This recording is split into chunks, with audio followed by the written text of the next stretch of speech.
If you've ever thought about taking your RV into the Pennsylvania wilderness, think again.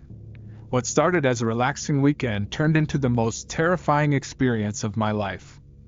Strange whispers from the woods, eerie child-sized footprints near our RV, and a shadowy figure that seemed to follow our every move. This was no urban legend.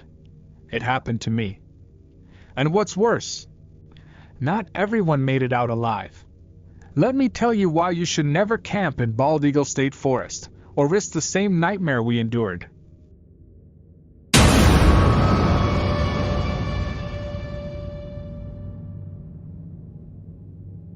Setting the stage, excerpt 500 words.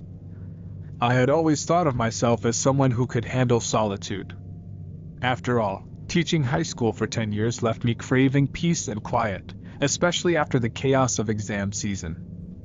So when I found myself with a long weekend, and no plans, I decided to pack up my RV and head to Bald Eagle State Forest in Pennsylvania. The name alone conjured images of towering trees, whispering winds, and the kind of solitude I thought would finally help me reset. The drive was uneventful, the kind of monotonous highways that lulled you into a false sense of security. It wasn't until I turned onto the narrow dirt road leading into the park that the first pang of unease hit me. The trees on either side were dense, their branches arching overhead like skeletal fingers. The late afternoon light struggled to penetrate the canopy, casting long shadows that danced across the windshield as I drove deeper into the woods. I had reserved a secluded spot near the edge of the forest, far from the more popular campgrounds. Perfect, I thought, imagining quiet nights with only the hum of the RV generator and the occasional rustle of wildlife to keep me company. But as I pulled into the site, I noticed something odd. Another vehicle already parked in the lot. It was an old Jeep, covered in mud and leaves, as though it had been abandoned for weeks. My heart sank. I had deliberately chosen this spot to avoid running into other people, and now it seemed I wouldn't have the solitude I craved. Still, I reminded myself it was public land. Whoever owned the Jeep had every right to be here, and maybe they'd leave soon. I parked the RV and started setting up camp. As I worked, I couldn't shake the feeling of being watched. I glanced around, scanning the tree line, but there was no one in sight. The air felt heavier here, thick with the earthy scent of decaying leaves and damp soil. The only sound was the distant chirping of birds, but even that seemed muted, as though the forest was holding its breath. I was finishing up when a voice startled me. "Nice rig," a man said, stepping out from the trees. He was tall, with a wiry frame and an easy grin that didn't quite reach his eyes.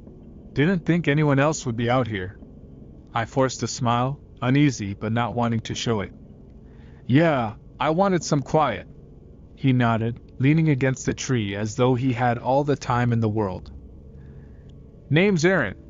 Been camping out here for a few days. You planning on staying long?" "Just the weekend," I replied, keeping my answer short.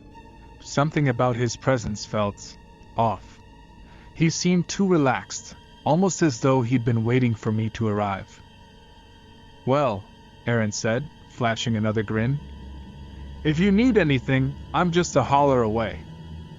As he disappeared back into the trees, I felt a chill crawl down my spine. This wasn't the peaceful retreat I had envisioned. After Aaron disappeared into the forest, I couldn't shake the unsettling feeling he left behind. His casual demeanor had felt more like an intrusion than a friendly gesture. But I brushed it off. Maybe I was overthinking. I came out here to relax after all, not to let my mind spin wild tales. By the time I finished setting up camp, the sun had started its slow descent, casting long shadows across the forest floor. I decided to take a short walk to clear my head.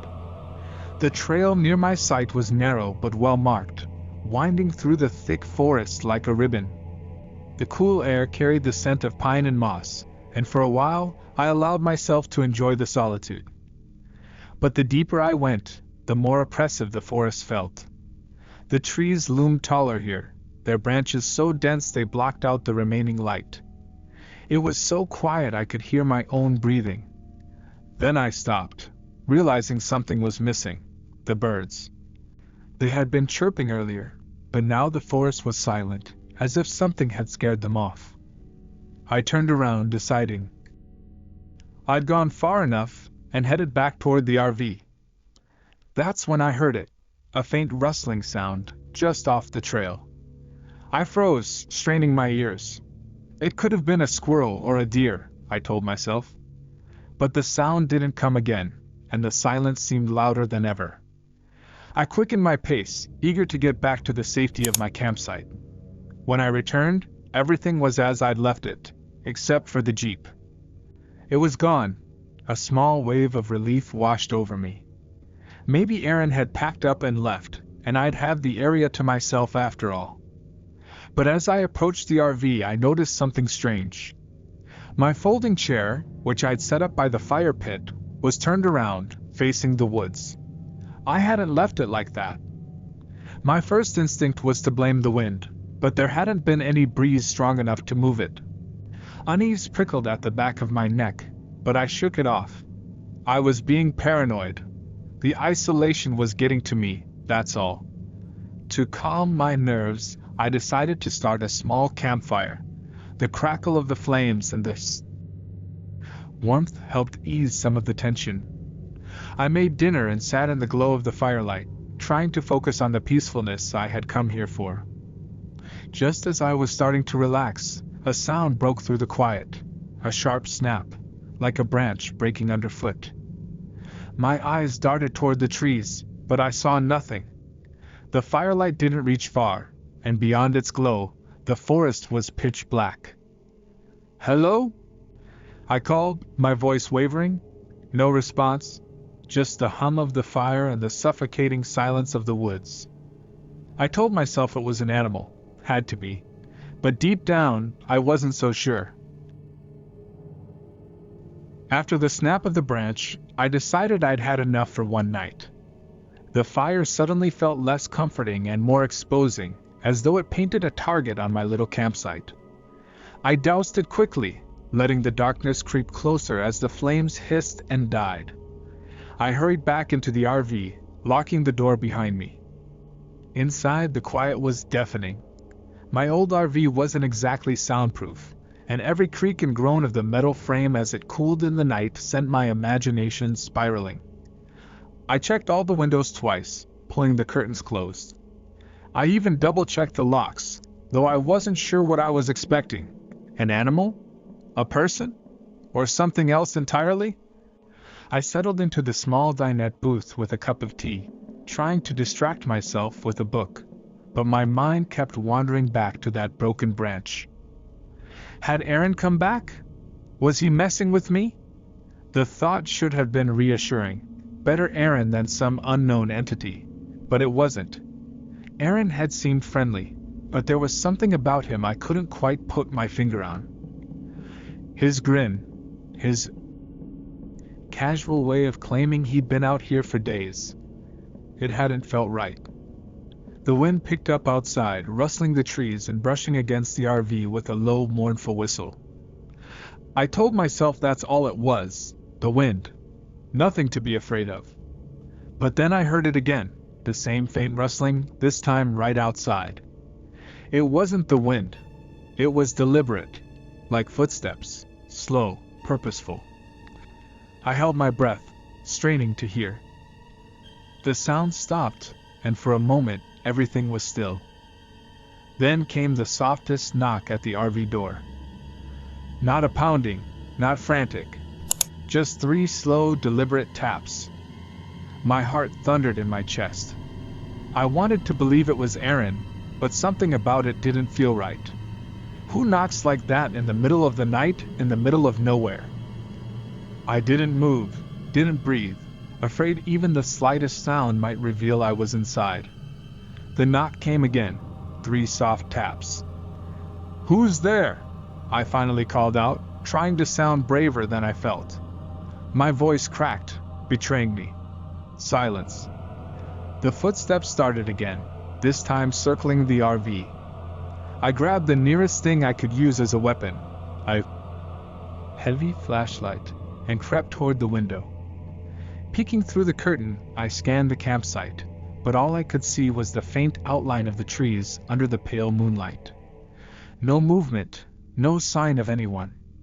Then I saw it, a shadow, tall and impossibly thin, moving just beyond the tree line. It wasn't walking, it was gliding, its movements too smooth, too unnatural. I froze, unable to look away as it disappeared into the forest. The footsteps stopped. I backed away from the window, clutching the flashlight like a lifeline, and sat in the center of the RV. Whatever it wasn't Aaron. And I had a sinking feeling it wasn't going to leave me alone. Morning came too slowly. The night had stretched on endlessly, each creak of the RV and every gust of wind sending my imagination into overdrive. When the first weak rays of sunlight seeped through the curtains, I felt a wave of relief so powerful I almost laughed. Whatever had circled the RV last night was gone, or at least it hadn't tried to get in. I made myself a strong cup of coffee, trying to shake off the lingering fear. With daylight spilling across the campsite, everything seemed normal. Maybe I'd imagined it all. Maybe I was overtired and jittery from being out here alone. But then I saw the footprints. They were faint but unmistakable, a trail of small, bare feet in the soft dirt around the RV. They started near the fire pit, circled the vehicle once, and disappeared into the woods. My stomach tightened. The tracks weren't mine, and they definitely weren't Aaron's. Whoever, or whatever, had been outside last night wasn't an animal. I crouched to get a closer look. The size was strange, too small for an adult, but not quite right for a child. The toes were elongated. The impressions oddly deep, as if the feet had been unnaturally heavy. I straightened, my hands trembling. For a brief moment I considered packing up and leaving, but then I spotted Aaron's Jeep parked just off the trail. When had it come back? I didn't hear him arrive, and there was no sign of him now. My unease grew. Aaron had seemed odd yesterday, but now I was starting to wonder if he was dangerous, or if he was in danger. I decided to take a walk, partly to clear my head, and partly to see if I could find him. I grabbed my backpack, loaded it with water, a snack, and the flashlight I'd clung to all night, then headed down the narrow trail leading deeper into the forest. The morning air was crisp, the kind that usually rejuvenated me, but today it felt heavy, oppressive. The woods were eerily quiet. No birds, no rustling leaves, just the sound of my own footsteps crunching over twigs and dead leaves.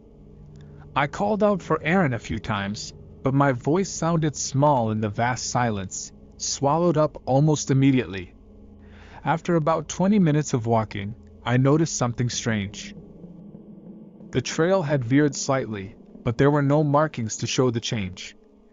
I could have sworn it wasn't like this yesterday.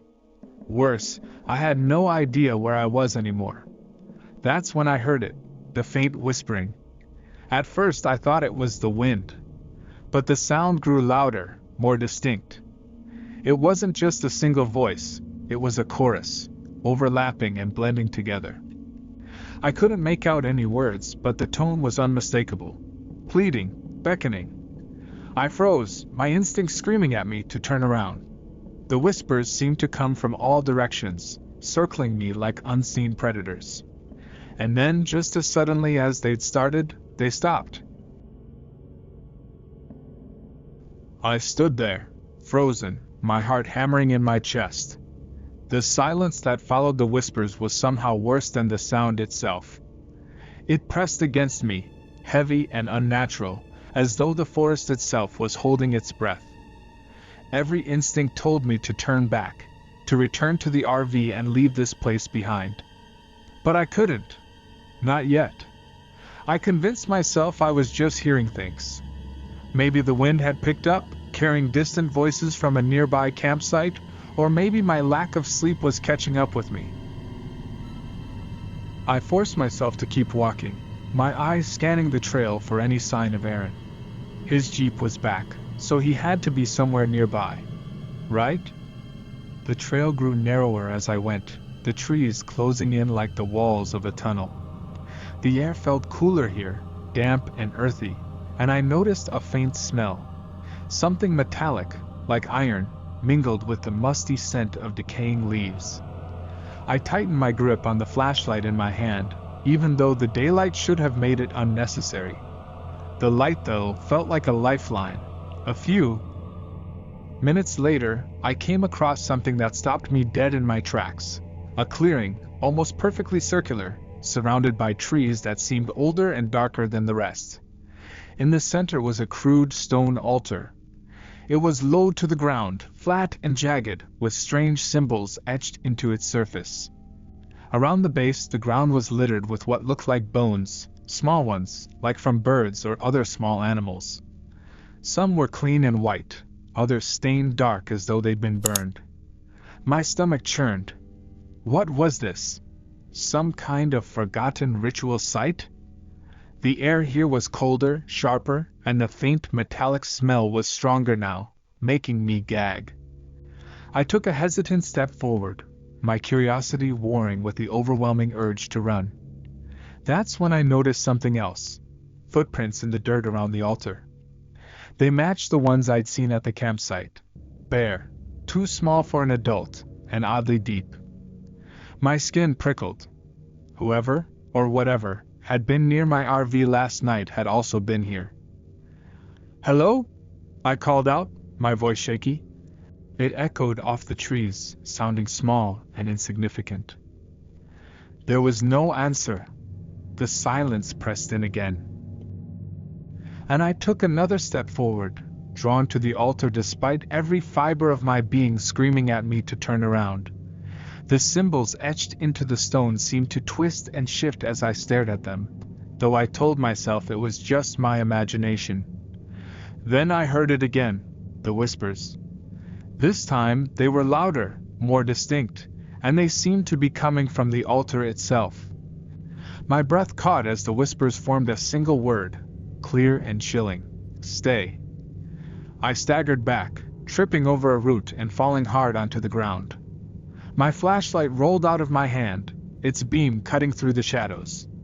I scrambled to grab it, the whispers growing louder, surrounding me. I didn't wait to find out what would happen next. I turned and ran, the whispers chasing me all the way back to the trail.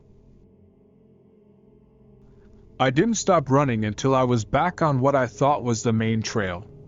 My lungs burned, and every sharp intake of breath felt like I was inhaling the cold, heavy air from the clearing. I slowed down, forcing myself to look around to get my bearings. The trees here looked different, thicker, darker, and the trail was barely visible, more like a faint indentation in the ground than a path meant for hikers. How had I ended up here?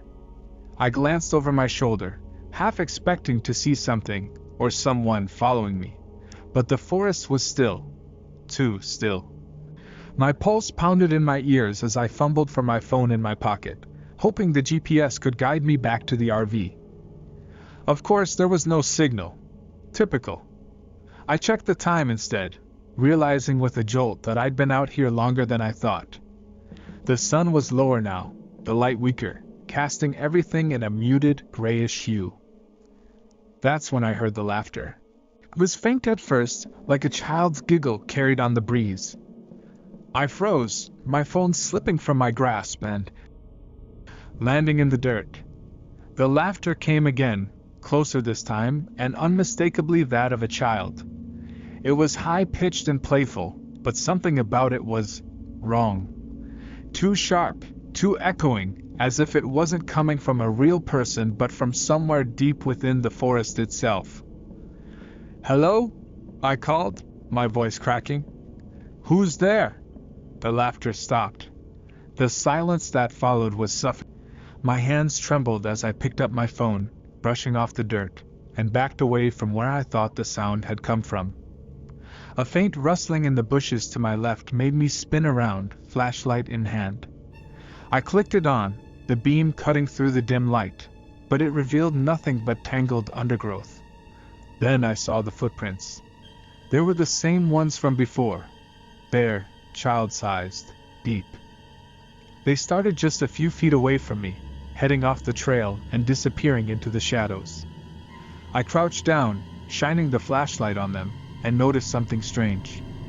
The edges of the prints were too crisp, as if they'd just been made moments ago. The giggling returned, louder this time, coming from deeper in the forest. My heart was in my throat as I stood up, gripping the flashlight so tightly my knuckles turned white. Against every instinct I had, I followed the footprints, stepping cautiously into the dense undergrowth. "Is someone there?" I called again, my voice barely above a whisper. As I pushed further into the woods, I noticed a shape in the distance. It was small, crouched low to the ground, partially obscured by the trees.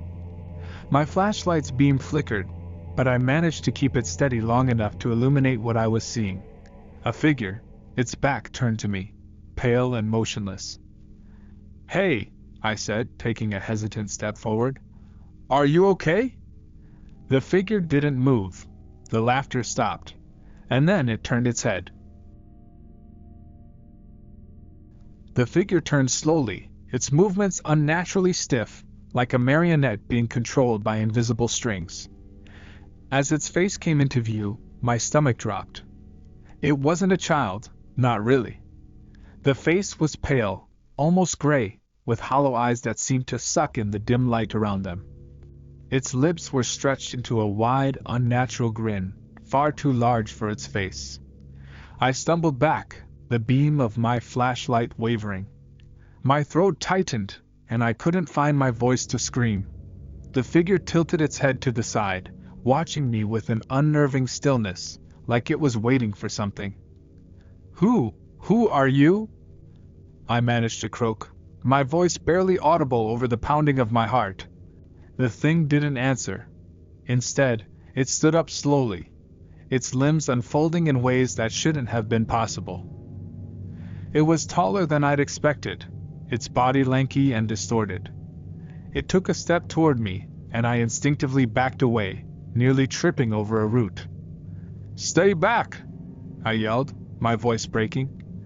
I raised the flashlight like a weapon, the small beam trembling as I aimed it at the figure. It didn't flinch. Instead, it raised one of its unnaturally long arms and pointed at me. "Leave," it said, its voice a low, guttural rasp that didn't match its childlike form. The single word echoed through the forest, making the trees around me seem to shiver. I didn't need to be told twice. I turned and bolted, my flashlight bouncing wildly in my hand as I tore through the undergrowth. Branches whipped at my face and snagged on my clothes, but I didn't stop. The giggling started again, louder now, chasing me through the trees. It wasn't just one voice anymore, it was many, overlapping, rising in volume until it felt like the entire forest was alive with mocking laughter. I hit the trail at full speed, my breath coming in ragged gasps. I didn't look back. I didn't want to see if it was following me. The RV came into view like a beacon of hope, and I sprinted the final stretch, nearly collapsing as I reached the door. My hands fumbled with the lock, shaking so badly it took me several tries to get it open. I threw myself inside and slammed the door shut, locking it behind me. My chest heaved as I pressed my back against the door, trying to catch my breath. Outside, the laughter stopped. I peeked through the curtains, but the forest was still and silent again, as if nothing had happened. The footprints were gone, erased as though they'd never existed. I spent the rest of the day locked inside the RV, my nerves frayed and my body on edge. Every little sound made me jump. I told myself I'd leave in the morning, but deep down, I wasn't sure I'd last that long. As night fell, the whispers returned, and this time they were closer. The whispers began as soon as the sun dipped below the horizon, soft at first, like the rustling of leaves in the wind. But there was no wind. The air outside the RV was still and heavy, pressing against the walls like an invisible weight.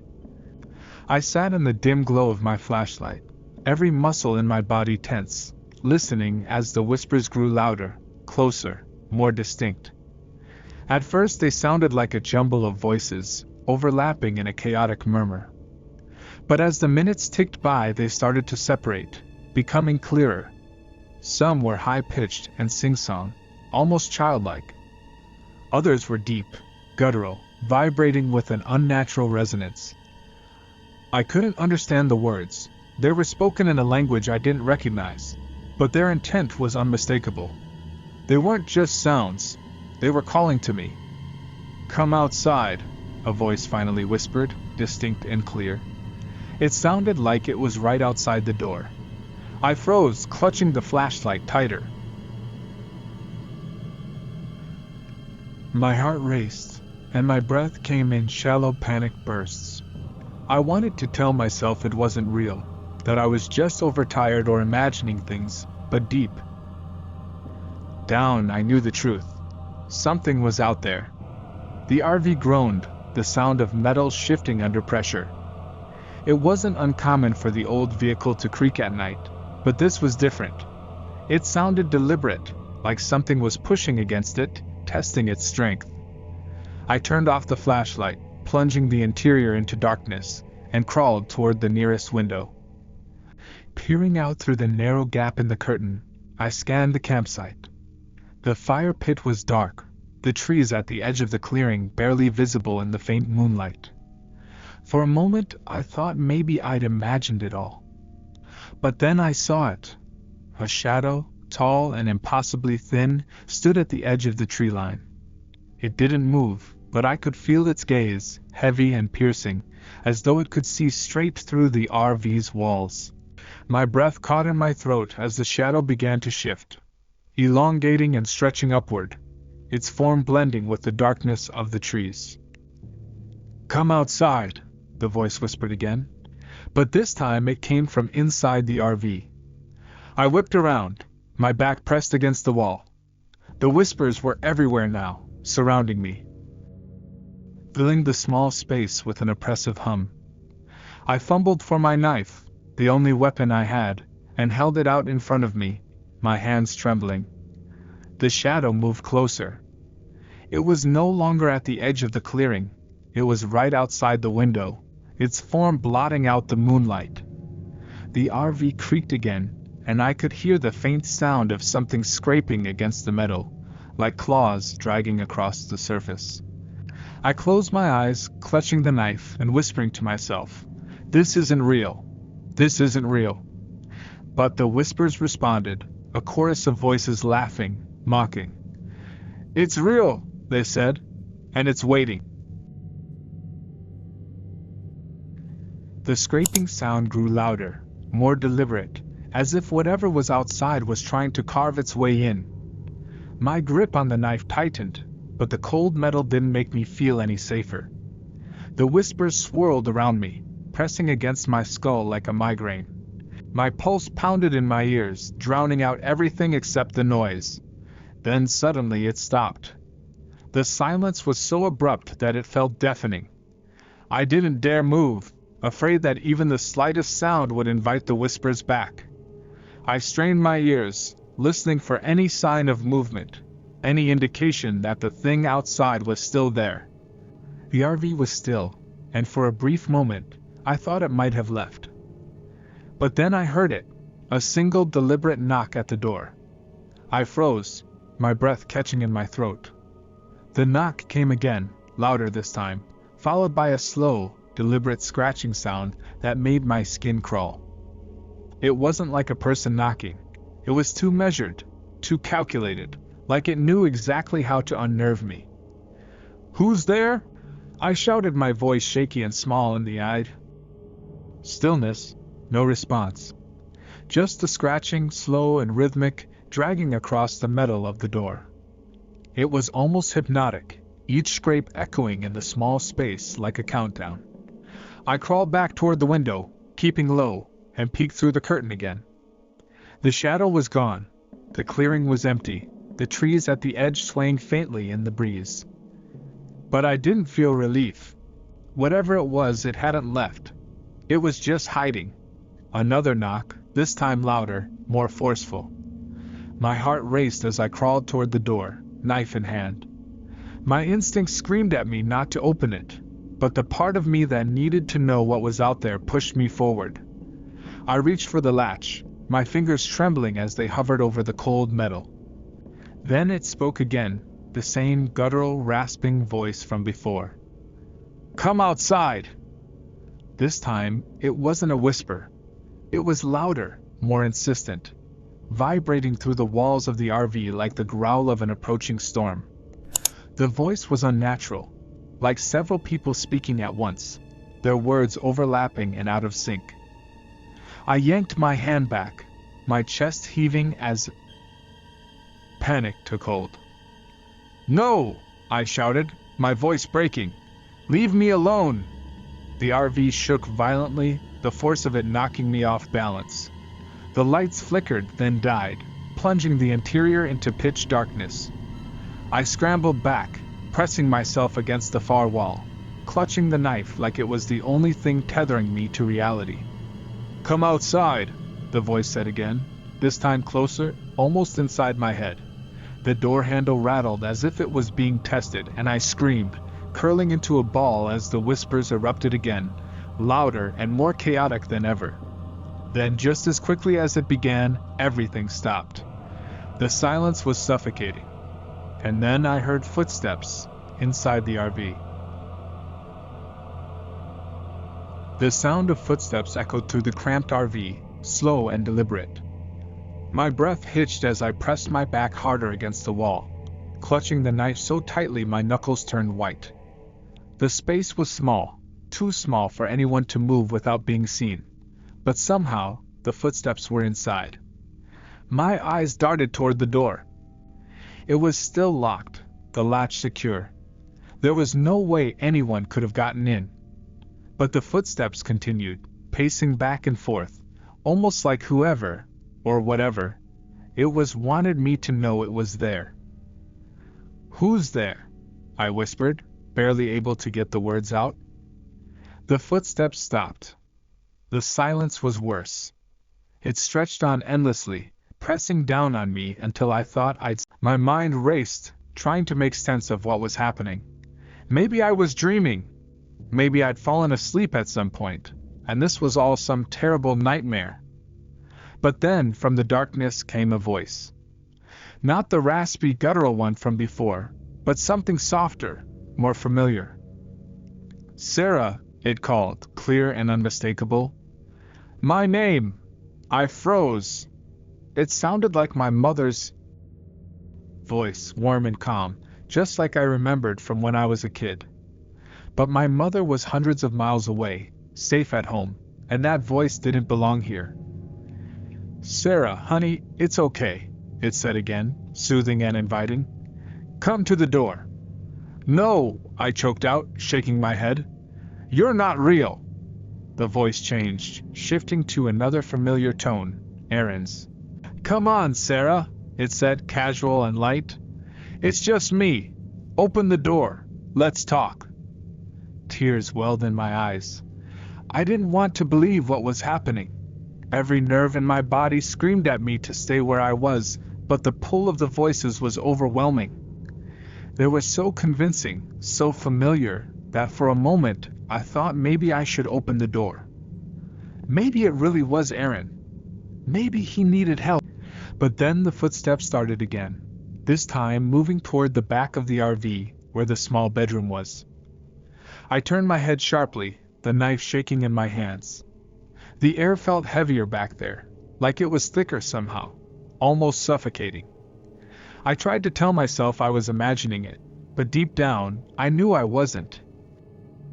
The whispers returned, blending with the voices. They came from every corner of the RV, filling the space with an unbearable cacophony. My name was repeated over and over, sometimes soft and pleading, other times harsh and commanding. Then, something banged against the back wall, hard enough to rattle the whole RV. I screamed, scrambling to my feet. The knife felt useless in my hand, but I clung to it anyway. The banging came again, and I realized with a sickening clarity that whatever was outside wasn't trying to get in. It was already here, and it was coming closer. The banging on the back wall stopped as suddenly as it had started. The RV plunged into a suffocating silence, broken only by the sound of my ragged breathing. I held the knife out in front of me, my arm trembling as I inched toward the bedroom door. The footsteps had stopped, but the oppressive feeling of being watched hadn't gone away. "Who's there?" I shouted, my voice cracking. "Leave me alone." My words felt hollow, swallowed up by the darkness.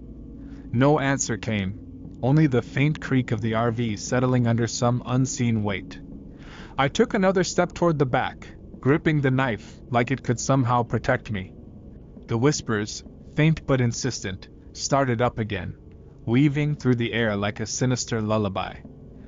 As I reached the bedroom door, the temperature in the RV dropped sharply. I could see my breath fogging in front of me, each exhale quick and uneven. The hair on my arms stood on end, and a deep, primal fear settled into my chest. Something was wrong. Something was very, very wrong. Slowly I pushed the door open with the tip of the knife. The beam of my flashlight barely cut through the darkness, casting eerie, flickering shadows on the walls. The small room was empty, the bed untouched, but the air felt heavy, thick with something unseen. Then I noticed the closet door. It was open just a crack, and something was sticking out. A single, pale hand, limp and unmoving. My blood ran cold. I wanted to run, to flee the RV and never look back, but my legs wouldn't cooperate. I stood frozen, staring at the hand, my mind racing. Was it Aaron? Had someone broken in and hidden back there? Or was it something else? "Hello?" I whispered, my voice barely audible. The hand twitched. I stumbled backward, my heart hammering in my chest. The closet door creaked open slowly, inch by inch, revealing what was inside.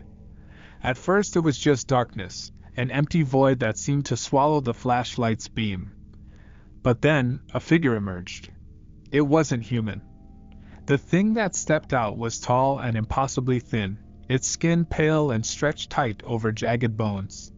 Its head was too large, its eyes black and glistening, reflecting the faint light like a predator's in the dark. It didn't have a mouth, just a gaping hole where one should have been, ringed with sharp, uneven teeth. It tilted its head, studying me with an unsettling stillness. The whispers grew louder, their chaotic chorus rising to a deafening pitch. The creature took a step forward, its movements jerky and unnatural, like it didn't quite know how to use its limbs. I screamed, stumbling backward into the hallway. The thing followed, its long arms reaching out toward me, fingers ending in sharp, blackened claws. I turned and ran, my only thought to escape. Behind me, the creature let out a low, guttural sound that vibrated through the walls, a sound that felt like it was pulling me back. I tore down the narrow hallway of the RV, the thing's guttural growl reverberating through the walls. It sounded closer with every step I took. My feet slipped on the slick vinyl flooring as I lunged toward the front of the RV, desperate to put as much distance as possible between me and the thing emerging from the shadows. "Get out!" I screamed, though I wasn't sure if I was shouting at the creature, the whispers, or myself. Behind me, I heard its claws scraping against the walls, a sound that sent chills down my spine. I glanced back for a split second and instantly regretted it. The creature was hunched in the hallway, its grotesque form twisting unnaturally to fit the narrow space. Its black eyes were locked on me, unblinking, and its jagged teeth seemed to stretch wider in that gaping hole where its mouth should have been. It was faster than it should have been, its limbs contorting as it crawled toward me like a spider. My hand fumbled for the door latch, but my fingers were slick with sweat, slipping uselessly against the cold metal. The whispers swirled around me, louder now, a maddening cacophony of voices urging me to stop, to give up, to let it take me. My vision blurred as tears welled in my eyes, but I clenched my jaw and forced myself to focus. Finally, the latch gave way. The door swung open, and I practically fell out of the RV, hitting the ground hard. Pain shot through my knees and palms, but I scrambled to my feet, not daring to look back. I sprinted toward the edge of the clearing, the cold night air burning my lungs. The forest seemed alive around me, the trees shifting and creaking as though they were closing in. The whispers followed, no longer confined to the RV, their disembodied voices weaving through the air.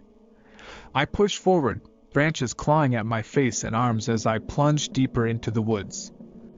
The growl came again, low and guttural, cutting through the whispers like a blade.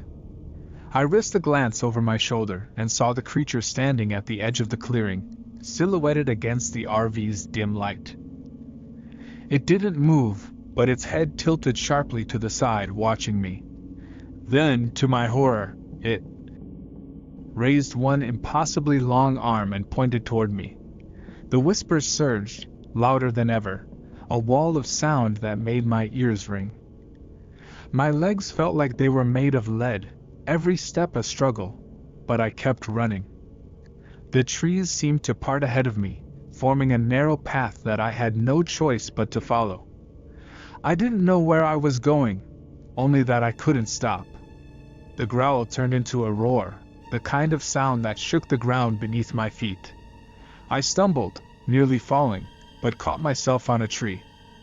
The whispers stopped abruptly, replaced by a deafening silence. I froze, every instinct screaming at me to keep running. But before I could move, a voice spoke from the shadows, deep and resonant. "You can't escape!" And then, everything went black. When I came to, I was lying on the damp forest floor, my body aching and cold. The air was heavy with the scent of moss and decaying leaves, and the faint glow of moonlight filtered through the canopy above. For a moment I couldn't remember where I was or how I had gotten there.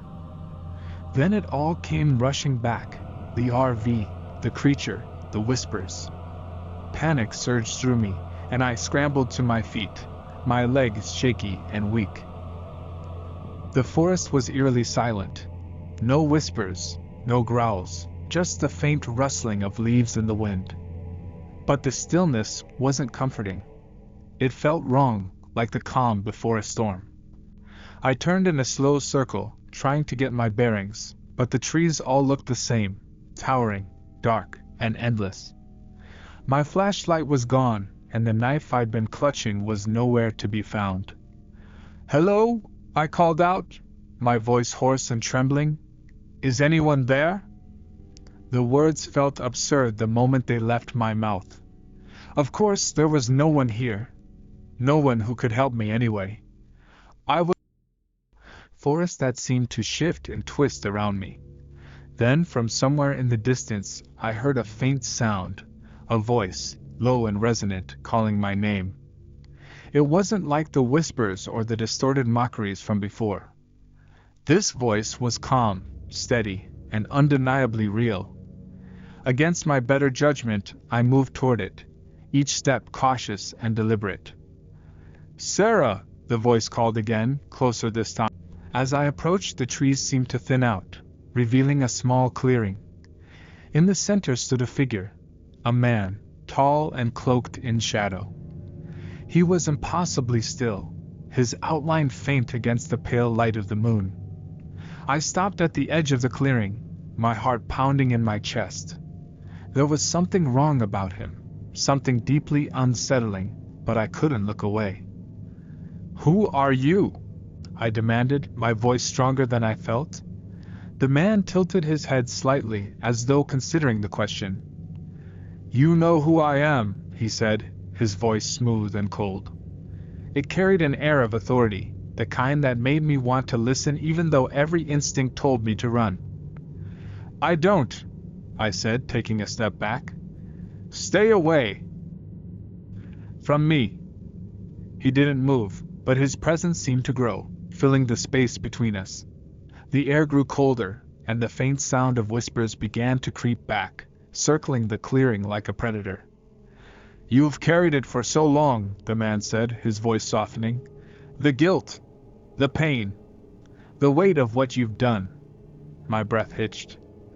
"What are you talking about?" The man raised a hand, pointing at me with a single elongated finger. "You know, you can't outrun it, but I can help you, if you're willing to pay the price." The man's words hung in the air, cold and deliberate. My chest tightened as his voice seemed to echo inside my head, weaving through my thoughts like it belonged there. I wanted to speak, to tell him he was wrong, that I didn't carry anything, but the words wouldn't come. Deep down, I knew he was right. "I don't know what you're talking about," I finally managed, though my voice lacked conviction. The man's grin widened, though it didn't reach his eyes. They were dark and endless, pulling me in like a black hole. "You've been running from it for years," he said. "The fire, the lives lost, the ones you couldn't save." His words struck me like a physical blow. My knees buckled, and I stumbled back, my breath coming in short, ragged gasps. How did he know about the fire? I had never spoken about it to anyone, not in detail. Not about the people I'd left behind, the ones I couldn't reach in time. "It wasn't my fault," I whispered, though even I didn't believe it. The man tilted his head, his expression almost pitying. "Is that what you tell yourself? That you didn't have a choice? That it couldn't have been different?"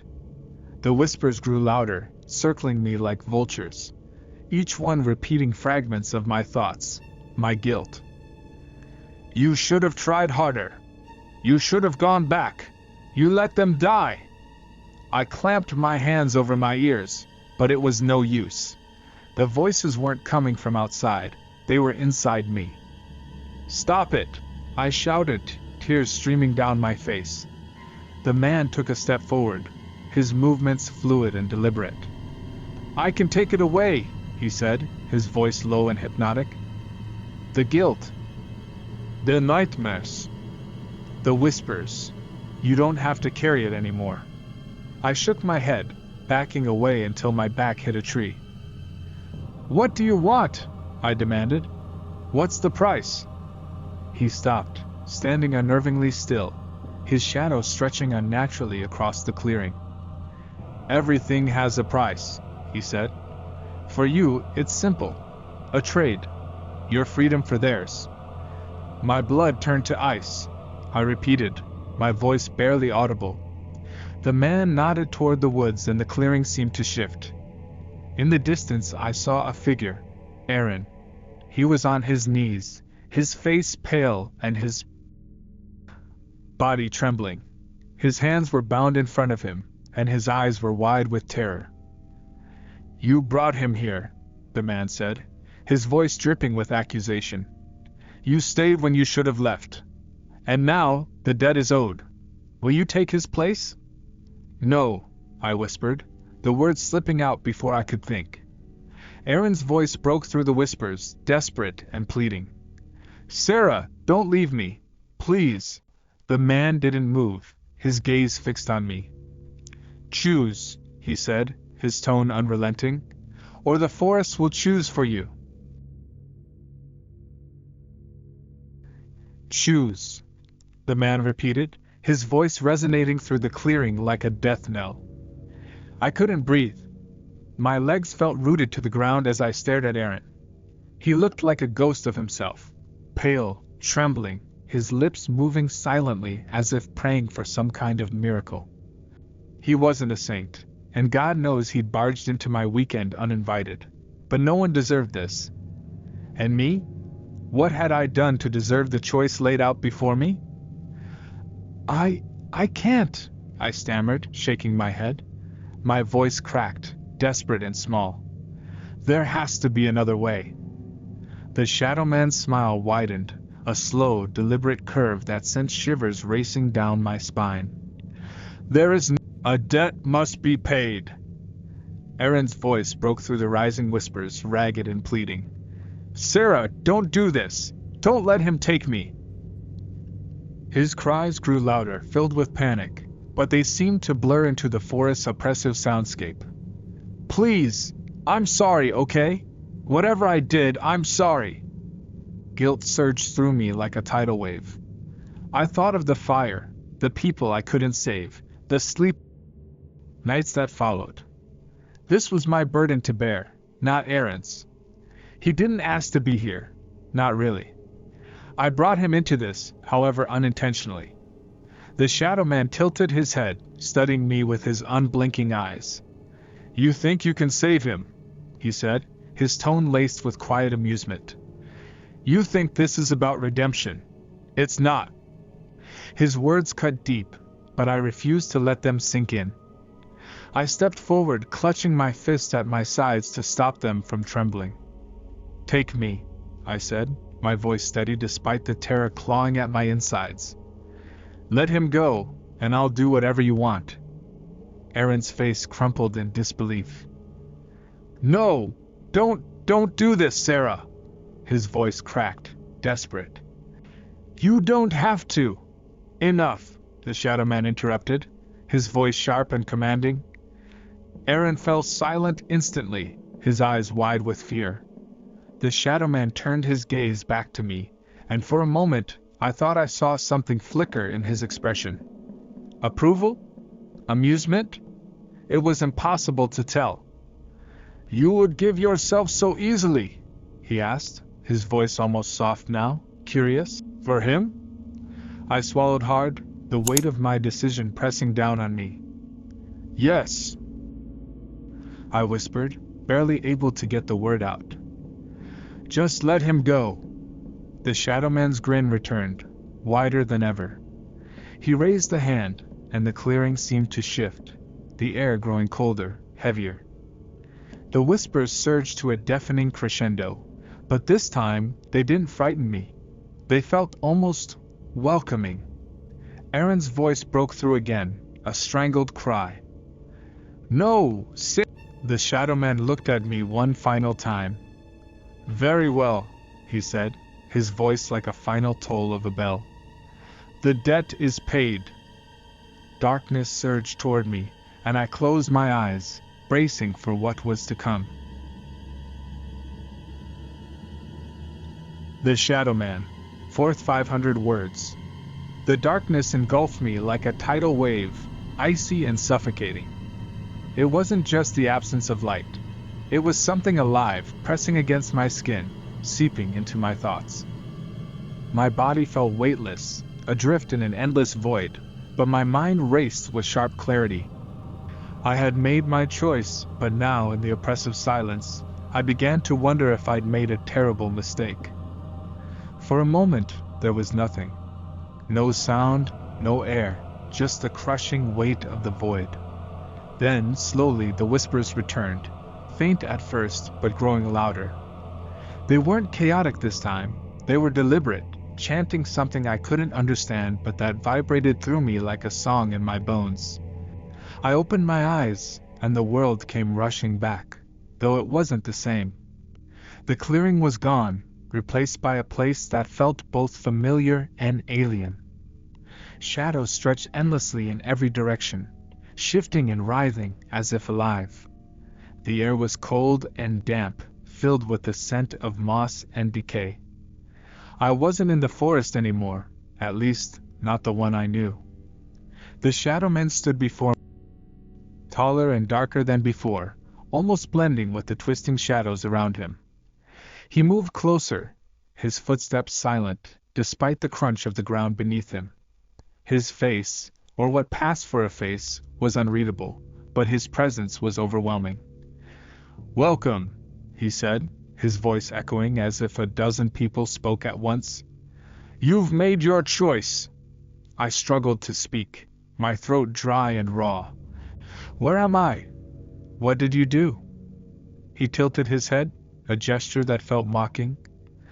You are where you belong, he said simply. A place between, where burdens are unmade and debts are collected. The words didn't make sense, but the weight of their meaning pressed down on me. I glanced around, hoping to find something familiar, something real, but there was nothing but shifting darkness. What happens now? I asked, my voice barely above a whisper. He didn't answer right away. Instead, he reached out, and his hand, long, skeletal, and impossibly cold, touched my forehead. Images flooded my mind, flashing too quickly to make sense of. The fire, the faces of those I'd lost, the nights spent drowning in guilt. It all played out like a reel on repeat. But then the images shifted, showing things I didn't recognize, unfamiliar faces, places I'd never been, moments that felt like they belonged to someone else. Your burden is mine now, the Shadow Man said, withdrawing his hand. You are free. The weight in my chest lifted, replaced by a strange, hollow sensation. The whispers quieted, their chaotic energy fading into the background. For the first time in years, my mind was still. But the price was something I hadn't fully understood. Is Aaron safe? I asked, my voice trembling. The Shadow Man's grin widened. Safe? He repeated, his tone almost amused. For now. For now? I repeated, my voice shaking. What does that mean? You promised you'd let him go. The Shadow Man's grin didn't falter, his expression a twisted mask of amusement. He stepped closer, the shadows around him swirling like living things. Promises are a curious thing, he said, his tone dripping with mockery. He is no longer mine to claim, but the forest does not forget. The ground beneath me shifted, and I stumbled, my legs weak as if the weight of the void was still pressing down on me. I opened my mouth to protest, to demand answers, but the Shadow Man raised a hand, silencing me with a gesture. Do not mistake mercy for safety, he said, his voice growing colder. You chose, and the balance has been restored. But the forest has its own will, its own hunger. It may not be done with either of you. The air around me grew heavier, the cold biting through my skin. My thoughts raced, panic clawing at the edges of my mind.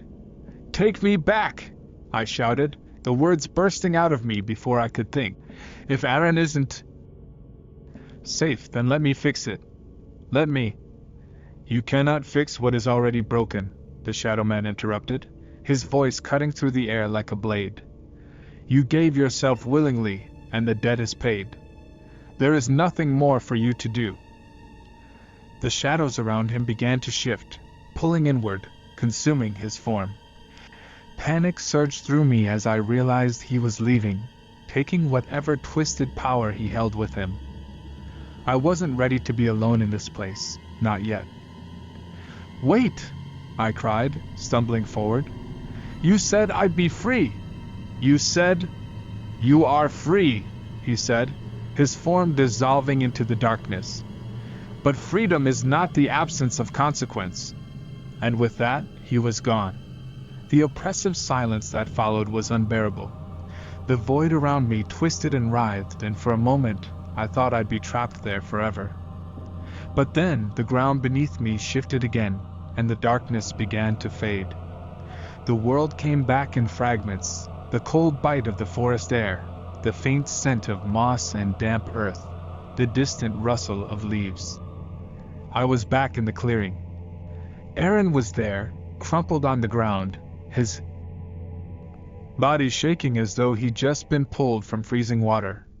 Relief washed over me as I stumbled toward him, collapsing to my knees at his side. Aaron! I shook him gently, his eyes fluttering open. They were wide with terror, his breaths coming in sharp, shallow gasps. It's okay. You're safe. I'm here. He didn't respond, his gaze darting around the clearing like he expected the Shadow Man to return at any moment. I wanted to comfort him, to tell him it was over. But the truth was, I didn't know if it was. As the whispers began to stir again, faint and distant, I realized something chilling. The Shadow Man had left, but the forest hadn't. And neither of us was truly free. We sat in the clearing for what felt like hours, the night stretching endlessly around us. Aaron's breathing finally began to slow, though his hands still trembled as he clutched at the damp earth. I stayed close, unsure if I was trying to comfort him or myself. The forest was quiet again, but it wasn't the kind of quiet that brought peace. It was watchful, waiting. "We need to go," I said, my voice barely above a whisper. My words felt fragile, as if the forest might shatter them if I spoke too loudly. Aaron didn't respond right away. He kept staring into the trees, his lips moving soundlessly, as if he were arguing with something I couldn't see. I grabbed his shoulder, shaking him gently but firmly. "Aaron, listen to me. We can't stay here." Finally he turned to look at me, and my heart sank at the hollow expression in his eyes. "He's still here," he muttered, his voice shaking. "I can feel him. Watching." I glanced over my shoulder, half expecting to see the Shadow Man lurking in the tree line, but there was nothing. Just shadows and silence. "He's gone," I lied, hoping it would calm him. "We're going to leave, okay? We'll go back to the RV, and then we'll get out of here." Aaron hesitated, his gaze flickering back to the trees. Then, slowly, he nodded. Helping him to his feet, I realized how weak I felt.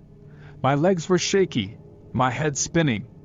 The events of the night had drained me, and I wasn't sure I had the strength to make it back to the RV. But there was no choice. We couldn't stay in the clearing, not when the forest still felt alive with something unnatural. As we stumbled through the woods, the whispers began again.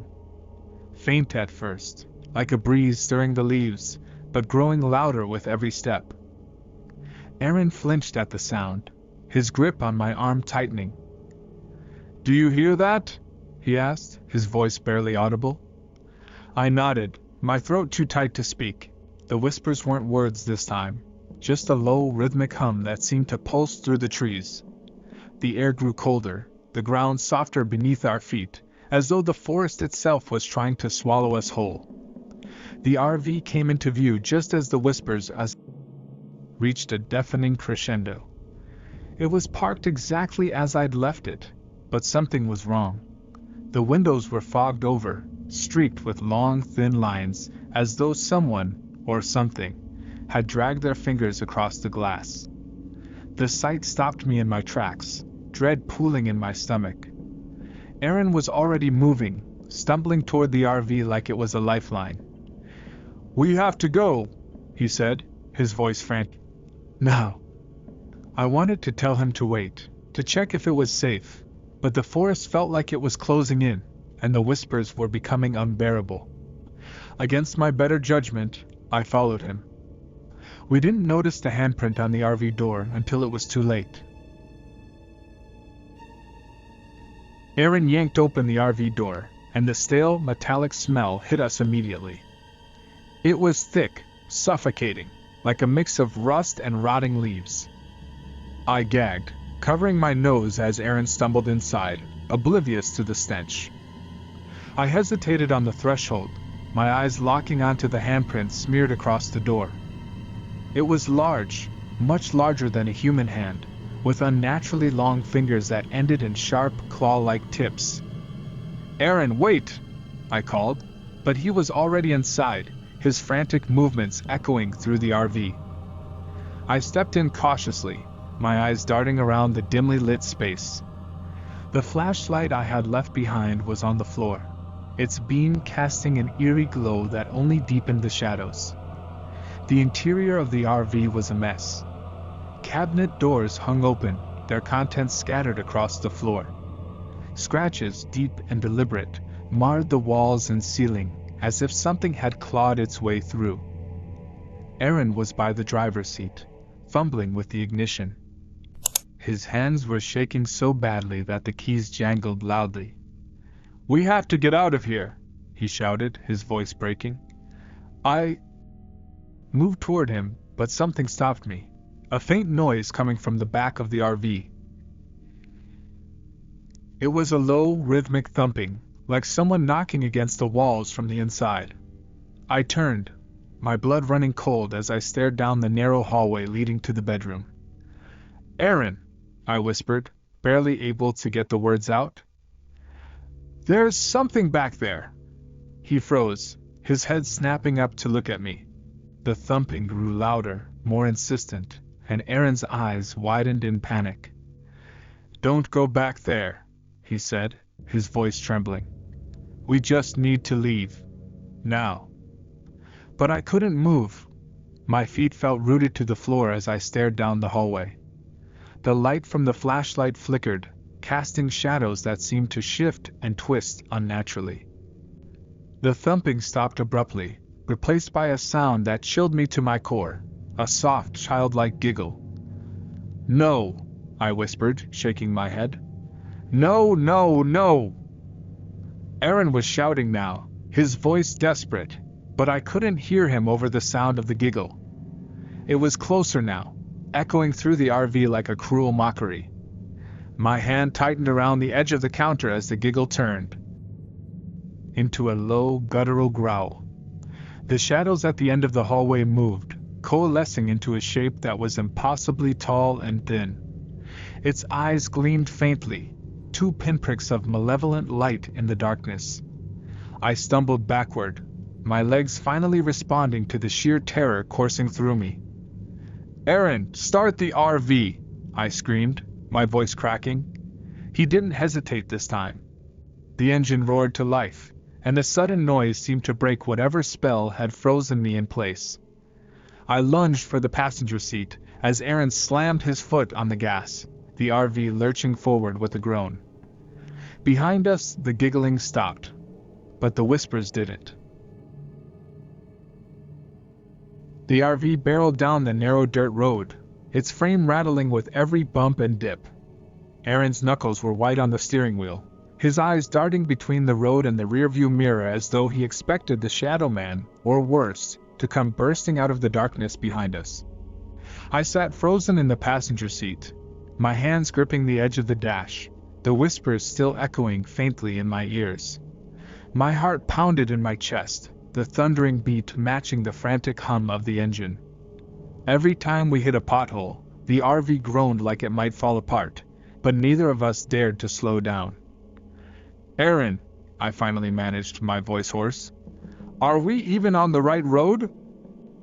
"I don't know," he admitted, his voice sharp with panic. "I don't care. We just need to get as far away from that place as possible." I glanced out the window, but the forest looked endless.